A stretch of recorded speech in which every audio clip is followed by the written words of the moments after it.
Oh man, we talk about fasting as a tool for reversing diabetes, for improving metabolic health, and to set you up for metabolic success. And we talk about the things that we should eat prior to fasting. We talk about things that we shouldn't eat during fasting. But what are some things that we should avoid as we get into the fasting? That's what we're going to be talking about tonight. Hey, this is Dr. Dwain Woode. That's Wood with an E. The E stands for endocrinology. Here on the channel, I educate, I empower, and I encourage you to take charge of your health and your life, avoid complications, and go to the next level. And in this year, new year, new you, I'm talking to adults with type 2 diabetes who want to reverse their diabetes. And that's what we do here on the show. You have caught me just a little bit over 48 hours of fasting in this week's 72-hour fast. And we're going to be doing a check-in here in just a minute. You know how we do it. We've got our monitors. I got my monitors over here. We're going to be taking a look at what my blood sugars are. And then right below that is my Dexcom Clarity Report that we're going to look at here in just a minute. And just want to be I am just want to be. I am excited about the fact that you are here. So if you're out there, wherever you're watching us from Twitter or Twitch, LinkedIn, YouTube, Facebook, wherever you find yourself right now, we welcome you. Go ahead and say hi. Drop that in the chat, and we'll be happy to say hello. If you are new, go ahead and put new in the comments because I'd love to welcome you with some music and the hand clap. And let you know that I'm happy that you're here. And if you have questions as we go through the show, go ahead and drop those in the comments as well with a Q in front of them so that we know that that is a question that we need to get to. As always, I like to start out by doing a check-in so that you know where I am, how I'm feeling. These are the places where people will have their most biggest challenges. And so we're going to go through that. And then later on, we're going to come back as we do our review, like we do here on Fridays, do our review of fasting. We'll talk a little bit more about some of these components as well. But let's go ahead and let's do our check-in. And I want to talk about how I'm feeling physically, mentally, and emotionally. These are the components. As you know, fasting is not just a physical abstinence. There's also a mental part of it. There is an emotional part of it. And it is important how we deal with those as we get into the fast. They will dictate how we are during the fast. So right now, I'm feeling a little bit tired. I'm not feeling low energy. I'm feeling tired because I'm up late. I've been preparing for a trip that we're taking. And just that process is making me feel a bit tired. But in terms of my energy level, as it relates to other things that I'm doing, I think I'm doing well. So I'm not feeling lightheaded, dizzy, sweaty, no palpitations, all those things that sometimes will be associated with blood sugar, or sometimes we'll feel that during the transition between when the body is burning sugar or glucose and when it's burning ketones, right? So sometimes you'll feel that as a dip. And if I've not done a good job of preparing for the fast, that is resting, then I will feel that in a more pronounced way. Okay, so that is how I'm feeling physically. Mentally, I'm not feeling sluggish. I'm not feeling dull. I'm not feeling as though I'm in a fog or cloudy. Those are things people will feel as well, particularly as I mentioned, if they're not prepared, if they've not done a good job of getting into the fast. That can derail the fast, upset the fast, and the way you prepare for the fast really is important as you get into the fast itself. We'll mention that again several times as we get into the show. And then emotionally, I am preparing to go on a trip, and so it's our family annual trip, and I'm excited about that. So emotionally, I'm feeling pumped. I'm feeling excited. There's no sadness. There's no depression. There's none of that right now. I'm just anticipating hanging out with my family at the beach. Yeah. If you guys want to come on. Okay. So that's our check-in for this episode. So physically, mentally, and emotionally, how I'm feeling. Once again, these are the places where people can have their most challenge or more challenges. And so we're going to make sure that we're doing a good job of monitoring this. As always, monitoring your body, monitoring what your body's saying to you, very, very important. Okay. And so now let's hop over and let's take a look at this guy. And so I've got my monitors over here. As you know, I have a Keto Mojo, which gives me both a glucose and it also gives me ketones. And then I've got a Contour over here that gives me blood sugars. And so let's go ahead and then on the screen, you'll see this is my Libre. My Libre says that my blood sugar right now is 79. And this is at a little bit over, well, actually 49, so 50 hours maybe right now, okay? And then my Dexcom right now is saying 95. So 79, well, yeah, 79 for the Libre and 95 for the Dexcom. So let's go ahead and let's take a look and see what my my monitors here are going to say. So let's go ahead and get a strip out for the Contour. Get that in there. And then we'll get a strip out for the Keto Mojo. And for the Keto Mojo, I always start with blood sugar. So let's go ahead and let's do that right now. While I do that, though, if you think you know what my ketones are going to be, go ahead and drop those in the chat. Like I said, a little bit over, let's see, what do we, 48? It's about 50 hours right now. Okay, so there we are. Boom, boom, boom, boom. And let's grab a Lancet out of our little box here. And these are spring-loaded. They're one use, so I'm going to twist off the top.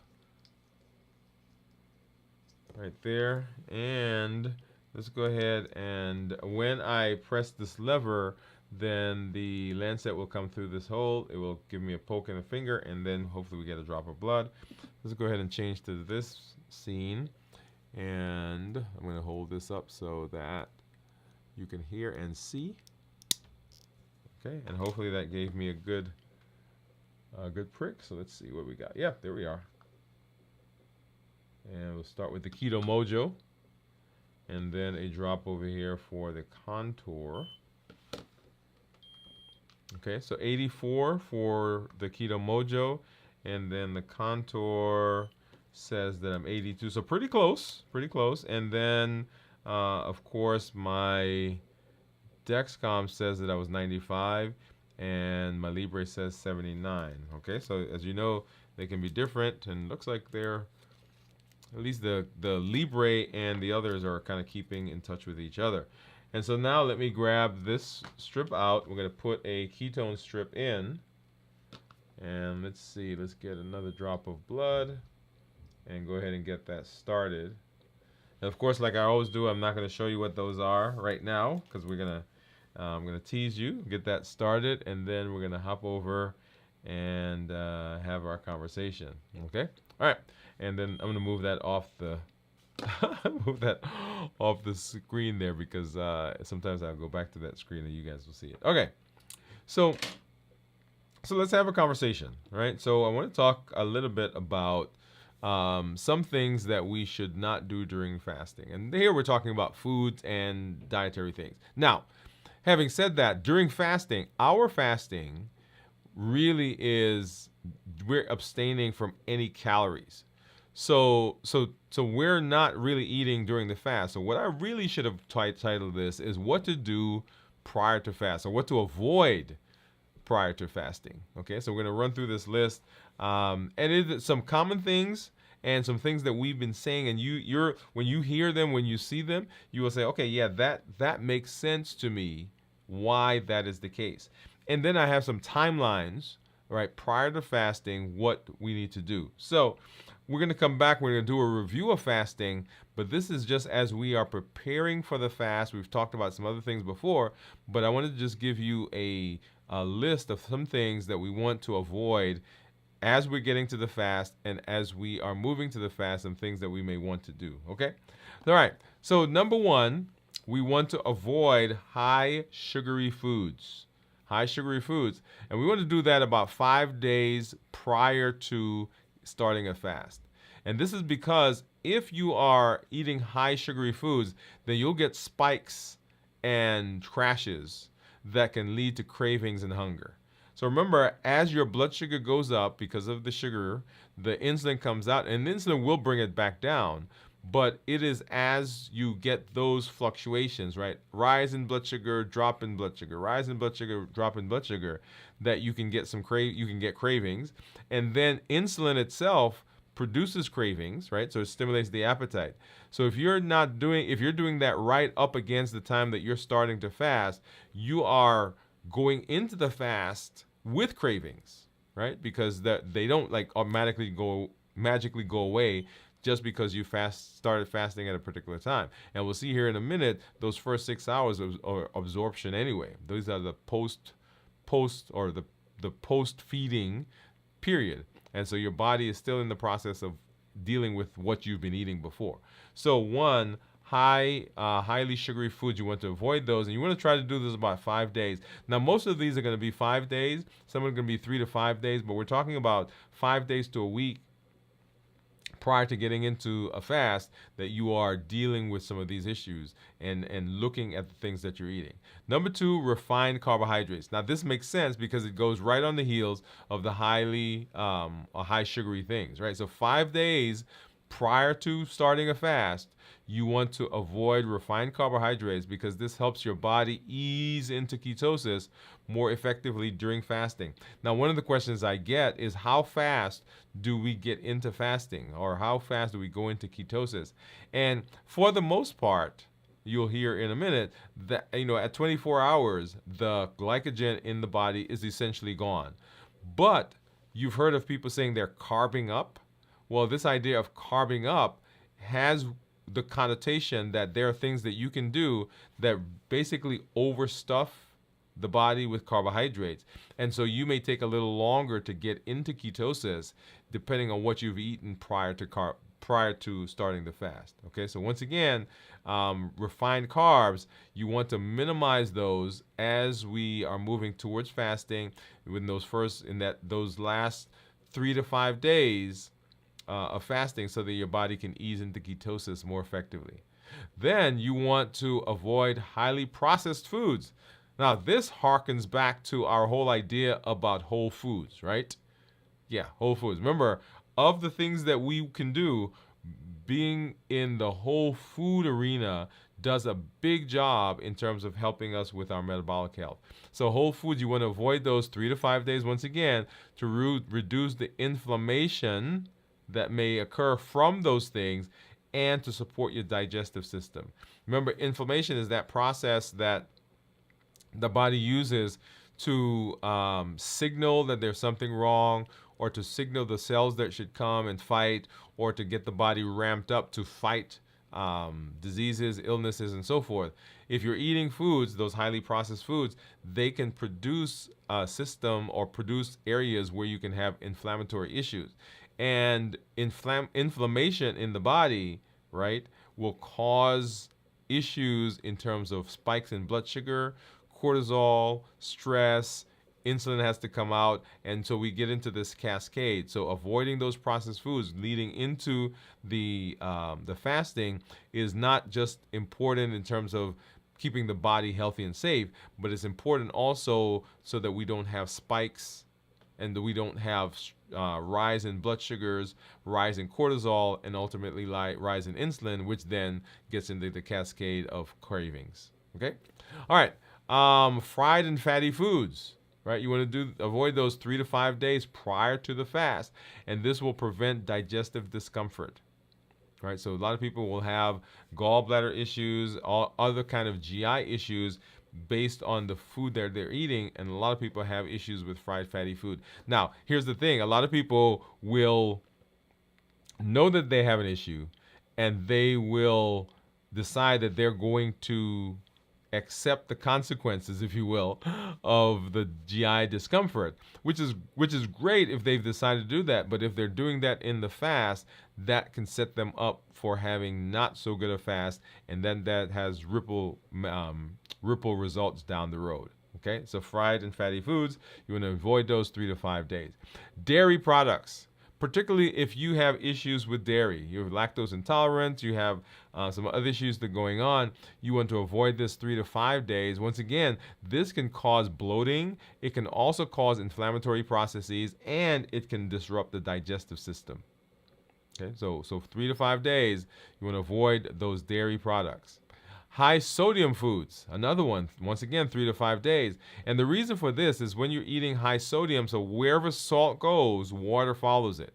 So that if you're eating things high in sodium leading up to the fast, then your water, your the fluid status can increase, and so you've put on now weight leading into the fast, and this can cause bloating and other issues in the system. Okay, so you want to avoid high sodium foods leading up to the fast. And then, of course, artificial sweeteners. Now, this is a big one because a lot of people use artificial sweeteners for maintaining good blood sugars because they're not drinking and or eating things that have sugar in them. And so this helps with blood sugar. The issue is many artificial sweeteners will make you hungry. Well, not hungry. They will stimulate the appetite. And so because you've eaten artificial sweeteners and you are now in the fast, your appetite is stimulated, and that can have issues for you in the fast itself and set you up for not having a successful fast. The other thing is there's some idea or some thought that it can cause some GI gut issues. Okay? Now, I say that, and I use artificial sweetened tea during my fast. That is what I use as my main hydration in addition to water. Okay, I know that about myself. I know that it can cause cravings, and so I have to manage that effectively during my fast. But that's what I use. But artificial sweetness, 3 to 5 days. If you know that you have a particular issue with them, then you want to make sure that you are avoiding that as well. Okay. All right. And so that's kind of our what do we do prior to the fast in terms of foods. And now we're going to hop into our discussion about fasting, our fasting review. Fasting review, what you need to know.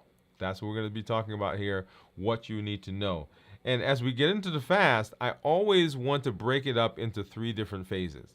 Preparing for the fast, and we just spent some time talking about preparing for the fast a minute ago. Getting into the fast, getting through the fast, and then, of course, breaking the fast or ending the fast. And each phase is as important as the other. How you start the fast, how you prepare for the fast is just as important as how you get through the fast, which is just as important as how we break the fast. Because at each phase, if we're not careful, we can undo the benefits that we are seeking in terms of fasting. So make sure that you are paying attention to how you prepare for the fast, how you get through the fast, and then, of course, how we break the fast. Okay? All right. And so let's hop back over and let's take a look. And so in terms of our fasting, preparing for the fast, there are 4 pillars or 4 things, 4 important factors that you want to make sure as you're getting right into the fast. So 1, we want to make sure that we are well rested.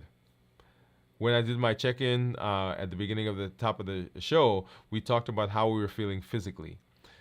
Often people will have physical, mental, or emotional symptoms, and they blame it on the fasting, but it's actually not the fasting that's doing it, it's the fact that they're not well rested.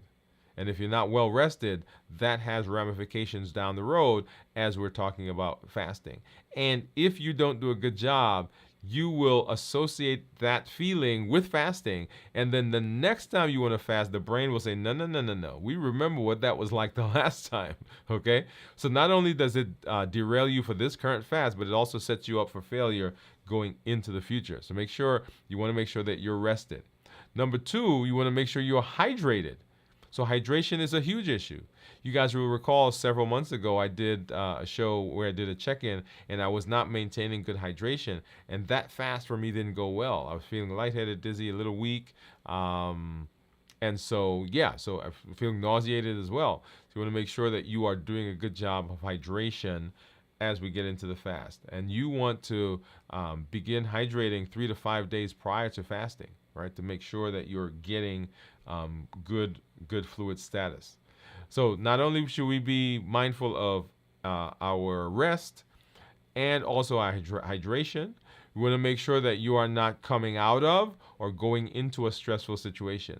Because remember, stress on the body causes cortisol, Cortisol causes blood sugar to go up, the spikes. Blood sugar spiking causes insulin to come out. And once insulin comes out, then all the ramifications of having elevated insulin, hyperinsulinemia, come. Right? The appetite stimulated, our weight goes up, fatty liver, and on and on and on and on. Okay, so we want to make sure that we are not coming out of or going into a stressful situation.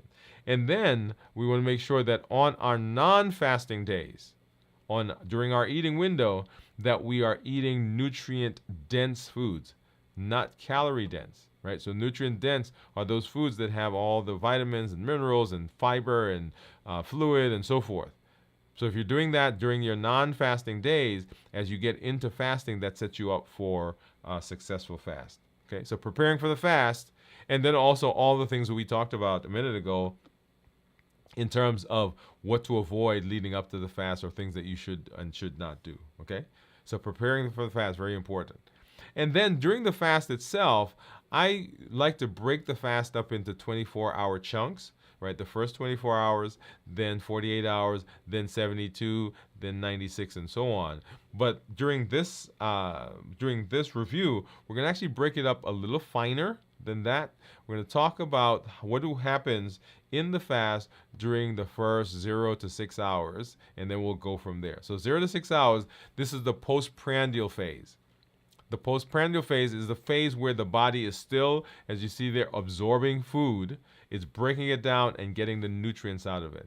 You're taking up nutrients, you're taking up sugar, you're taking up glucose into the cells, and the digestive system is in the process of doing that job, right? So glucose levels are very high. I shouldn't say begin. The glucose levels are elevated because the food that you're eating is being broken down, those carbs are being absorbed, and initially those blood sugars are high. When they're high, the insulin also is high because remember, high blood sugar, high insulin, okay? And then energy levels also will be high because you're getting that ready burst of sugar from the food that you've just eaten. So 0 to 6 hours. Well, let me go back there for a second. 0 to 6 hours. This is where I was talking earlier when we did our what to avoid. Depending on what you're doing, what you've eaten leading up to the fast, during this period, you can have huge, significant spikes in blood sugar. Right? So because you're coming into the fast, and this this state that you're in, right, postprandial phase, all that's being absorbed, and so we get big spikes in glucose if we're not careful, right? So 0 to 6 hours, the postprandial phase. And then 6 to 12 hours, this is the early fasting stage. So our body is now getting into the idea that food is now starting, we've absorbed it, and those levels are starting to drop, and the body is having to pull out of the liver the glycogen that it's stored there, right? So insulin levels decrease, glucagon levels are increasing because remember, they go in opposite direction. When insulin goes down, glucagon goes up, and vice versa. The glucagon levels increase, and this signals the liver that it's time to release the stored glucose in the glycogen, right? So it's breaking down glycogen, and this is called glycogenolysis. So basically, lysis means breaking. So we got glycogen that's storing sugar in the liver, and now we're going to break that down so we can convert that back into glucose. Got it? Okay. And energy levels now begin to fluctuate because now the highs that we had in terms of glucose, the glucose is starting to go down, and our body is still using it, and it's now saying, okay, I need energy from the liver, and that is going to start fading away here in a little while, and then we're going to start looking for additional sources, right? So this is the early fasting stage. And then the transition to using fat, so 12 to 18 hours. At that point, we start to see significant decrease in the glucose levels as the body is using up the glycogen that's in the liver. So glucose levels continue to go down, prompting the increase in fatty acid release. So now the body's going to be breaking down fat to release that as fatty acid to convert that to ketones, and so that we can have a stable source of energy. So the liver starts gluconeogenesis, so that's creating glucose from non-carbohydrate sources. right? Ketones level are low because we haven't ramped that up yet. And then energy may wane. So this is right at that point where some people will feel like their energy levels are going down because we're beginning now to start to look to shift from burning glucose to burning um, burning ketones, fat turning into ketones. And so 18 to 24 hours, right? So 18 to 24 hours. So glycogen stores are nearly gone from the liver. So we've kind of used them up. And autophagy is beginning. So autophagy, remember, is the liver's, not liver, but the body's recycling system. It's the body's ability to go out and pick up old, damaged, unused cells and to recreate them in something else. It's kind of like when you put out your recycling, they pick it up, they take it away, and then that shows back up as something new. Same thing happens here with the body. Autophagy is the process of doing that, and that typically starts here at 18 to 24 hours, and it gets ramped up later on. Initial stages of mental clarity, right? So one of the benefits of fasting is mental clarity. So as the body begins using more efficient sources, more stable sources of energy, ketones, then mental clarity increases. We did a show last week, I believe, on I believe we did a show last week on mental clarity and focus. Go back and watch that, and this all has to do in this phase when it starts during the fasting process. And then we got 18 to 24 hours, and then 24 to 30 hours fat adaptation. So the body now is fully looking to burn calories from fat. The glycogen stores have depleted, and we are now using fat. We're burning that, and we're converting that into energy. We're converting that into ketones. So significant increase in ketone production, decrease of reliance on gluconeogenesis for energy, so no glucose. Fat oxidation increases, so we're breaking that down. More fatty acids are converted into ketones, right? So fatty acids, so free fatty acids. Remember that when we are breaking down fat, we get triglycerides. So triglyceride is a combination of three free fatty acids that are attached to a glycerol backbone. So the fatty acids go to turn into ketones, and the glycerol turns into sugar. That's why you can still have blood sugars that are not zero during fasting, which is why my blood sugar right now is 79. Okay? All right.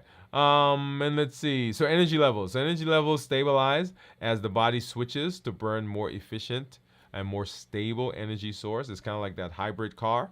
So it goes from burning gas to burning electricity through the battery. So when the gas is gone, which, the electricity is there and it's more stable. Okay. So that's one of the things that happens during the process of fasting. So 24 to 30 hours. And after 30 hours, so we jumped over to breaking the fast. But that's the process that happens during the fasting. During fasting, you still want to make sure that you are maintaining those same things that we did preparing, right? You want to make sure that you are well rested, make sure that you're hydrated, and making sure that you are not in a stressful situation. Now, the calorie versus nutrient dense is not an issue because you're fasting. Okay, one of the benefits of fasting is you don't have to worry about food. Okay, all right, and then so we prepared for the fast, we got through the fast, and then now how do we end the fast? This is just as important as getting through the fast. So how do we end the fast? Breaking the fast, as we call it, is very important. And in breaking the fast, some things that we want to talk about, some tips, and then we'll get into this a little bit more detail. Number one, monitoring blood sugars.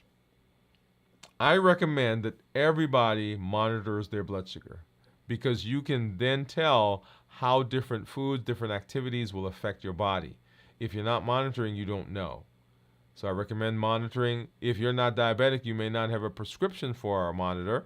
You can go to, your local store, and whatever their least expensive monitor is, you can get one. We're going to be doing a show here in a little while where we're evaluating an over-the-counter continuous glucose monitor not evaluating, but we're going to do a review of it, basically showing you how it works, what the features are, and just putting that out so that you can see that, not whether it's good or bad. That's not our function, but just to let you know that it's there and how it works. Okay. And so that I bring that up because that's a space also where you can go get one. You don't need a prescription for it. Right? All right. So monitoring blood sugars. Number 2, you want to have appropriate portion control. This is important because we've done a great job of fasting. Right? We prepared for the fast. We got into the fast. We got through the fast, and we've seen some benefit. We see better blood sugars, insulin sensitivity is improved. We've lost some weight. All of those things are good. And how we break the fast is important because if we're not careful, we end up kind of gorging and we eat food a lot more than we should. And now we have spikes in blood sugar, weight goes on, and we undo some of the things that we've done in the fast itself. So portion control, very good. You want to eat slowly, same idea, right? Give your body a chance to acclimate back to eating, because if you don't, then we end up eating fast and we eat more than we need to or more than we should. And then avoid sugary processed foods. Goes back to one of our very first points in this discussion today about things to avoid prior to fasting or getting ready for the fast, right? Highly processed. So 5 days prior, avoid sugary foods because they spike the blood sugar, they cause crashes. Same thing here. If you're not careful, you're eating those highly processed, highly sugary foods, then you're going to get those spikes. Insulin's going to come out. Once insulin comes out, ketones go away, and then this appetite is stimulated and weight comes on. Okay, so very important. So those are some tips. And then we want to make sure hydration, right? We talked about hydration, very important. Water, coconut water, unsweetened, herbal teas, all of those are good ways of maintaining hydration following the fast, or when you're breaking the fast. And then proteins. You want to make sure that you are incorporating good proteins into your post-fast meal. That is important because it helps to satiate you, helps you keep you full, helps to decrease those cravings. Okay? And you can use things like eggs, chicken or turkey, tofu, tempeh, for those of you who may be vegetarian/vegan. These are good because the body is able to digest them well. You want to do soft eggs, by the way. Soft scrambled eggs. Don't make them hard because it takes more for the body to digest those. So make sure you have some protein. The other thing is you want to make sure that you have some healthy fats. So things like avocados, nuts, seeds, all of those are good because, once again, they will blunt spikes in blood sugar and they will help you as you are beginning to eat. They help keep you fuller longer, and then we don't get as big absorption of the glucose or carbohydrates. And then broths. You want to make sure you're staying hydrated. One way to do that is with broths. Broths are good for breaking the fast because they're not heavy. They allow your body to be reintroduced to eating again. You can use vegetable broth for those who are vegetarian, even for those who eat meat, by the way. And then bone broth you can use as well. So considerations when breaking the fast, you want to choose foods that help maintain stable glucose levels, right? Once again, we don't want those spikes, while offering nutritional value and that are gentle on the GI tract, right? You want to make sure that you're doing that because when you're fasting, particularly as you do some of the extended fasts, then your GI tract basically kind of calms down, goes to sleep. And when you introduce food, now it has to wake up and all those cells have to begin working, and that can cause GI upset. As we're thinking about the foods, we want to focus on low glycemic index foods, lean protein, healthy fats, and then, of course, you want to make sure that you are hydrated. Okay? Now, we normally talk about breaking the fast, and we end there. We do a 24-hour, but what I'd like to do is actually hop over and do a little bit more in terms of some of the extended fasts that we will see. So I want to hop over and take a look at some of that right now. Let's see, where are we? There we go. Okay, so we're going to back up, and we're going to talk a little bit about our hydration. It's not hydration, but 24 hours, which we dealt with. But But also let's add some more flavor to that. So 24 hours. Remember we talked about the transition to fat metabolism. So the physical state. So the liver itself right now, the liver's glycogen stores are nearly depleted. The body increases lipolysis. So lipolysis is breaking down. Remember, lysis is breaking down lipo fat. So it's breaking down fat, and that fat, those fat stores are being used at this point to create ketones, which is the energy source that we're going to be using. In terms of our cognitive effect, some people may begin to feel mental clarity. We talked about this between the 18 and 24 hours, right? So mental clarity, and the brain, because the brain utilizes ketones. Some people may have some mild headaches, and feeling of sluggishness can occur. Once again, this is in that transition, and doing a good job of preparing for the fast can help to mitigate some of this. So that's 24 hours. If we move on to 25 hours, we got some mild ketosis. So ketone bodies are being produced, they're being ramped up as the body is making that transition.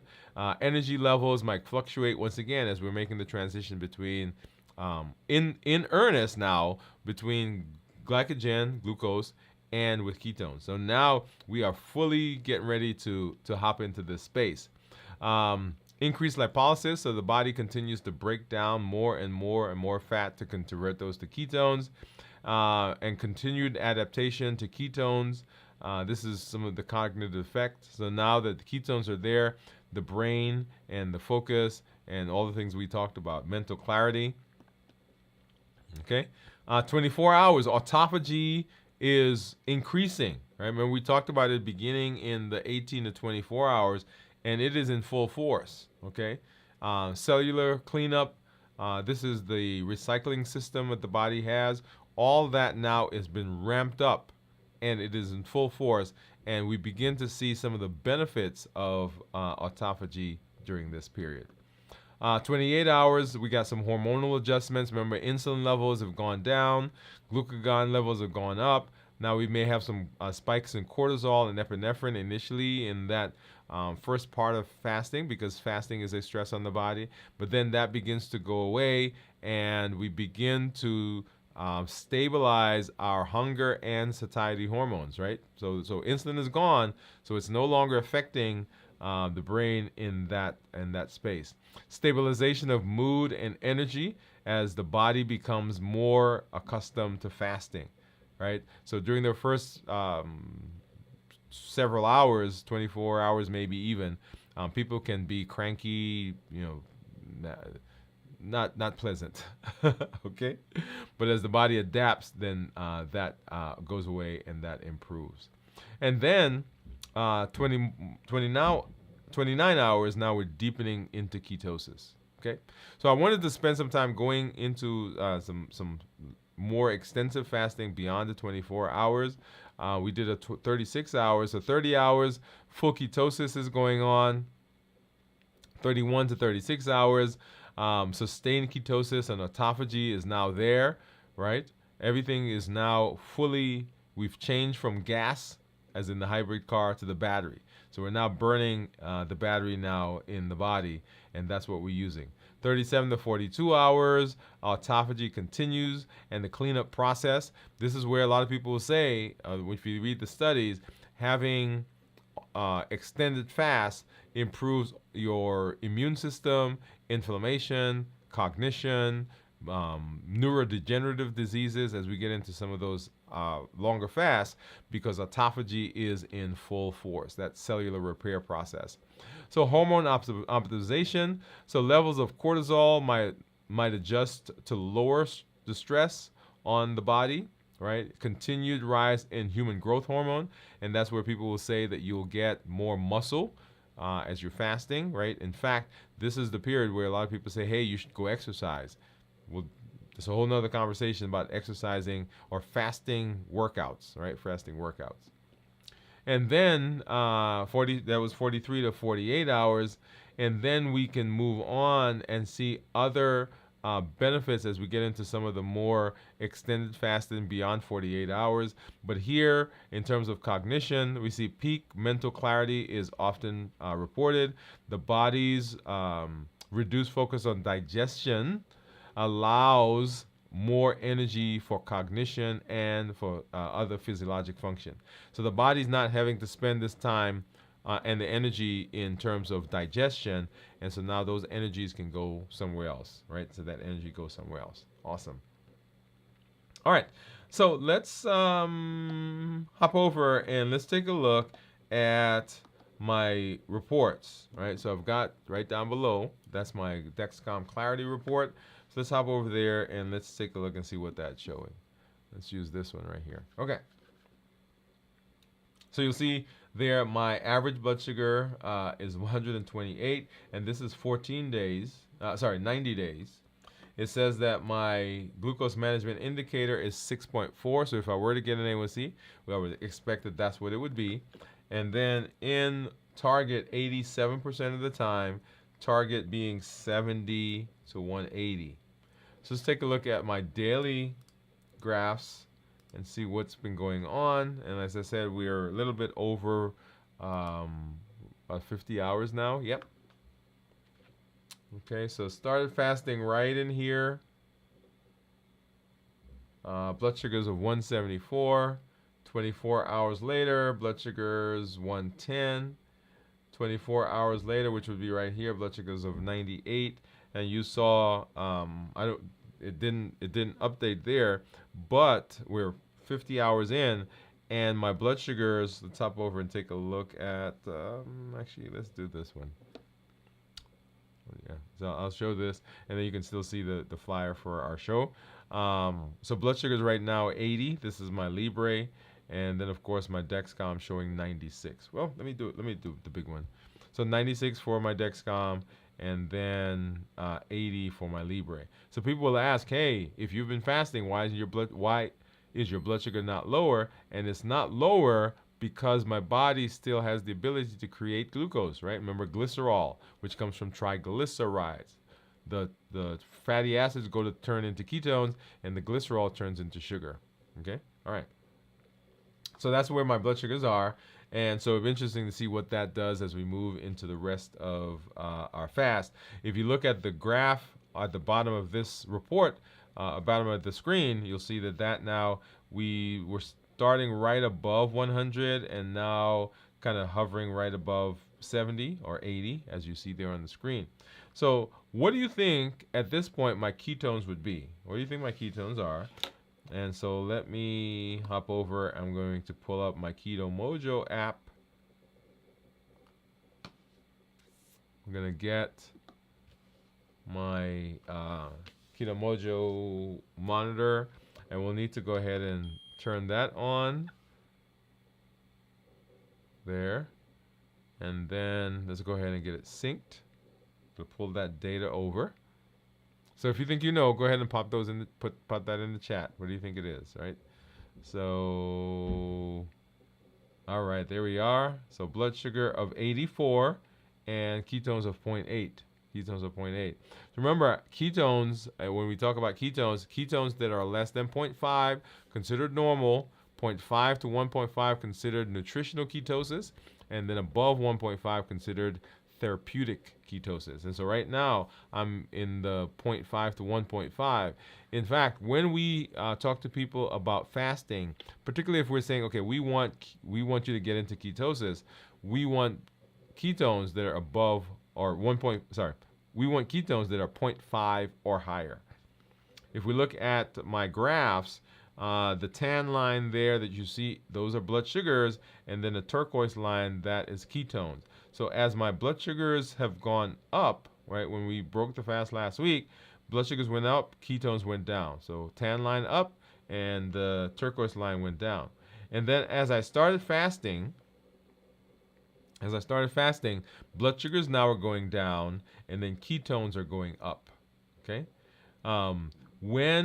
Let's go back here. So when I started eating after fasting, blood sugars went up, and when blood sugars go up, insulin has to come out. And remember, insulin and ketones can't be in the same space. It's kind of like matter and antimatter.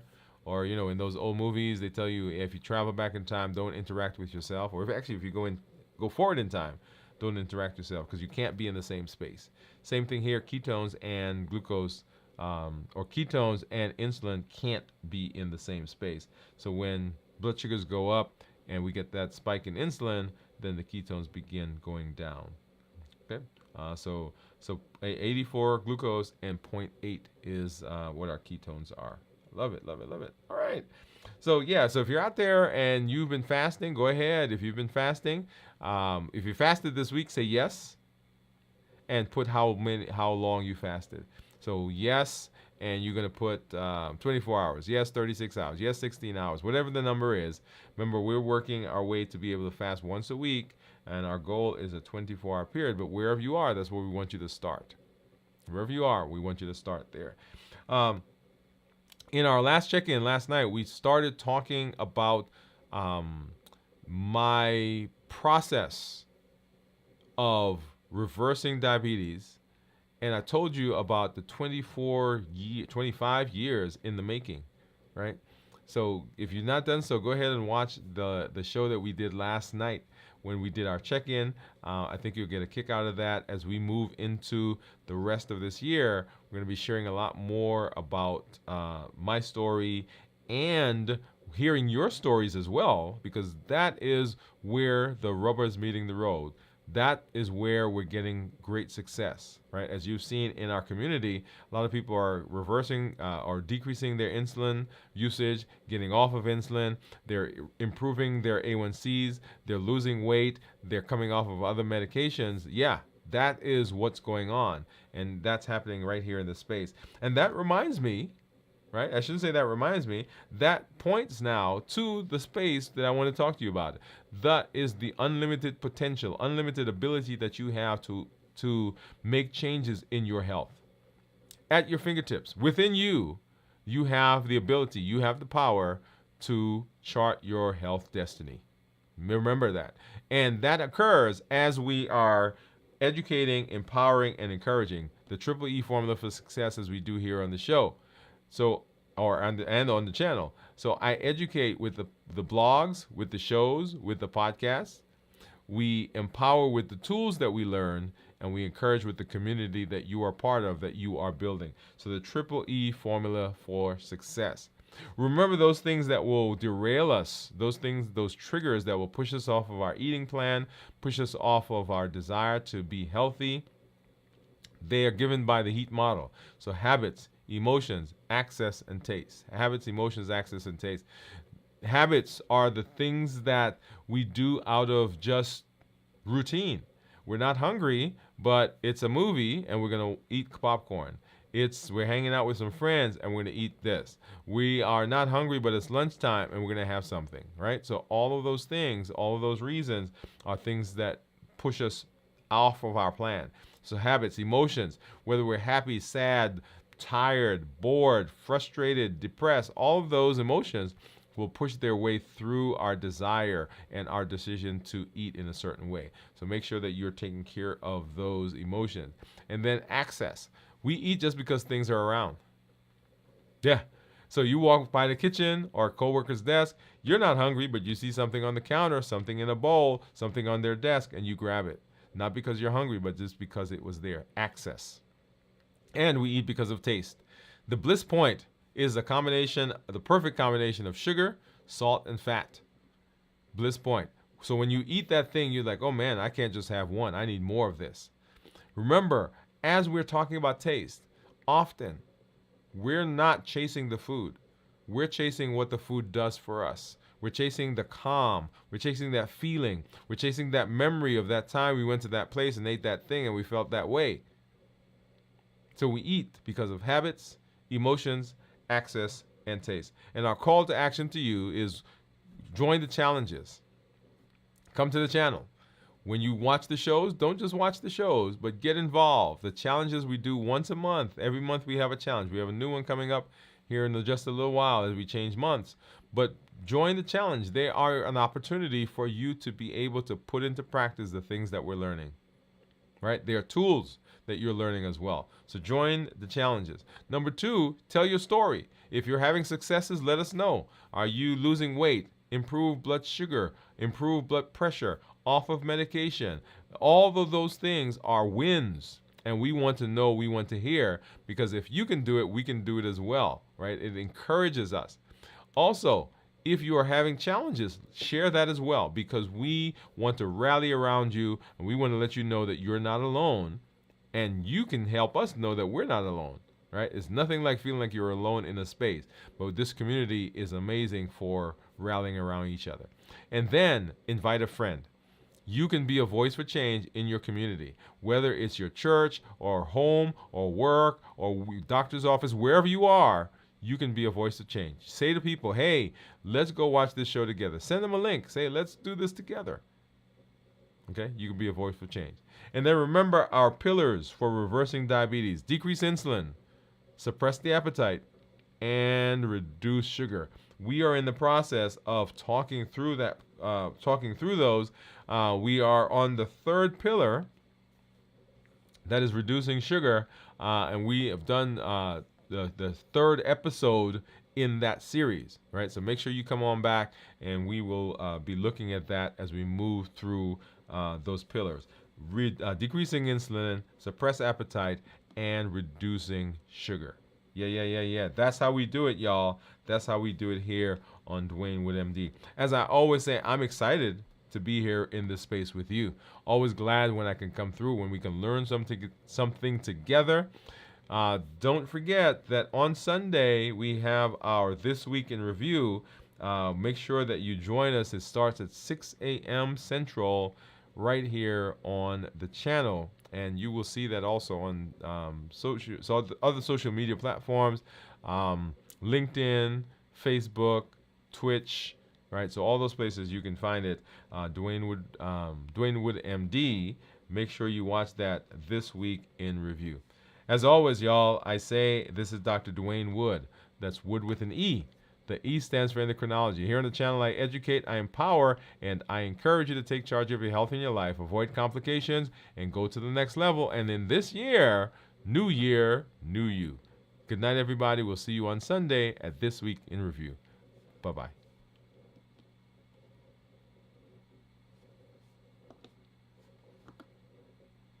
Yeah, here we go. Bye.